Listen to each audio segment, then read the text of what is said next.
फार दिवसापूर्वी डायरी लिहायचं सवय होती. त्या डायरीमध्ये पत्र लिहिलेलं होतं. ते पत्र एक विचित्र होतं म्हणून ते मला आवडलं आणि हसू पण आहे त्या पत्रामध्ये. तर काय आहे बघूया आता. प्रिय दालचिनी ताईला जायफळ दादांचा नमस्कार. पत्र लिहिण्यास कारण की काजू काका सुखरूप आहेत.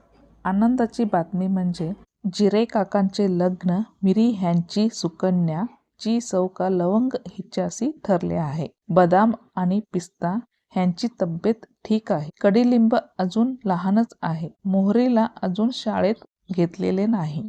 चहापत्ती आणि साखर ह्यांच्या लग्नाला कुटुंबियाकडून नकार मिळाल्याने त्या दोघी काल सकाळी उकळत्या पाण्यात उडी मारून जीव दिला. तसेच बटाटे मामा आजच तिळीवर पडून मरण पावले. तेव्हापासून कांदे मामी रडत आहेत व इतरांनाही रडवत आहे. मी आता माझे पत्र संपवतो. कळावे लोभ असावा माझा पत्ता. खलबत्ता बेपत्ता ता अलीकडे नी पलीकडे तुम्ही गलीकडे.